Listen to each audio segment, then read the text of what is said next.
Realmuto runs. Castellanos. Is it playable? Tucker coming in. Kyle Tucker's going to get there. Make the catch. And with that catch, the 2022 Major League Baseball season is now over. What's going on, baseball fans? Jeremy Laracuente here for the Baseball Banter Broadcast.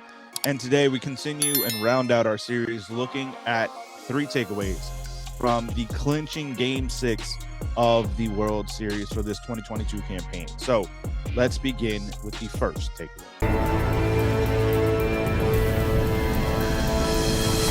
And there's no doubt about it when you look at the way that the World Series played out. Framber Valdez, who had one of the most dominant performances next to Christian Javier in terms of starting in this World Series, was on the mound for this clinching game and absolutely delivered.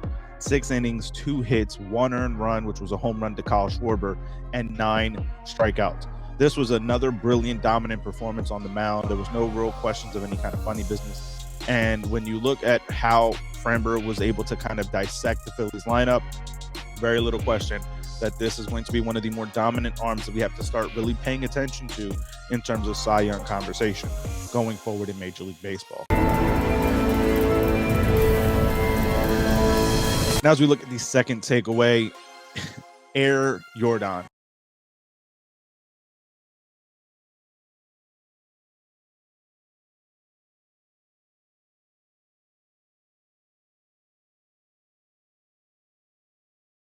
There's no doubt about it. The 3-run home run that would solidify the victory for the Houston Astros was one of 3 home runs hit by Yordan in this postseason. Each one was a game-winning home run. And the absolute obliteration of the baseball by Yordan Alvarez on this home run was incredible to watch. And even Jose Altuve would say he's never seen anybody hit it there. This was a monstrous blast and really solidified just how dominant the Astros have been all season. And obviously the third and final takeaway, the 2022 World Series champions are the Houston Astros. They've played a dominant brand of baseball all season long, and they continued it on the clinching Game 6 of the World Series. Zach Wheeler went out and gave an incredible performance for the Philadelphia Phillies. I believe that they should have left him in to face Yordan.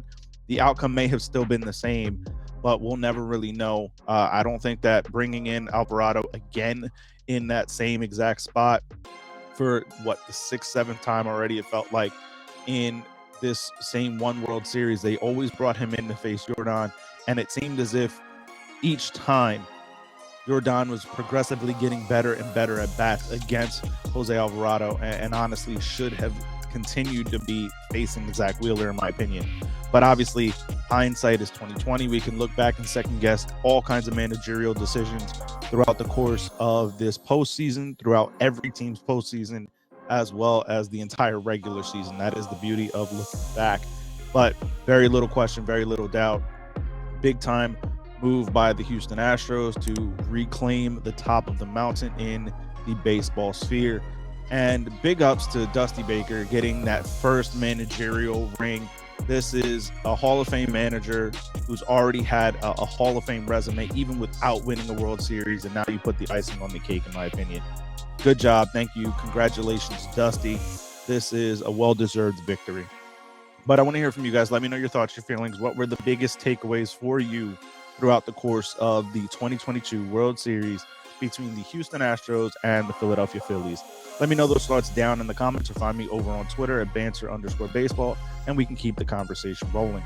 As always, keep it locked into our entire JLMG family with WeSibs, the Granny Geek Show, and of course here, your favorite baseball channel, the Baseball Banter Broadcast, by hitting the subscribe button on all 3 channels. Head down to the show notes, the description below, to check out our partner lids. And if you want to support the channel here at the Baseball Banter Broadcast, you can do so by heading over to our merchandise shop by the same name, baseballbanterbroadcast.com. And you can use several different promo codes we have running on the site right now. Make sure you take advantage of some of those Red October specials before they're gone. So thank you for tuning in. We will continue coverage here on the Baseball Banter Broadcast throughout the offseason on the many different things that could be happening for all the different teams, because now it is time to look to the year 2023 and who will be the next World Series champion. So I want to thank you guys for tuning in. Keep it locked in all season, and I'll catch you guys on the next one. Peace.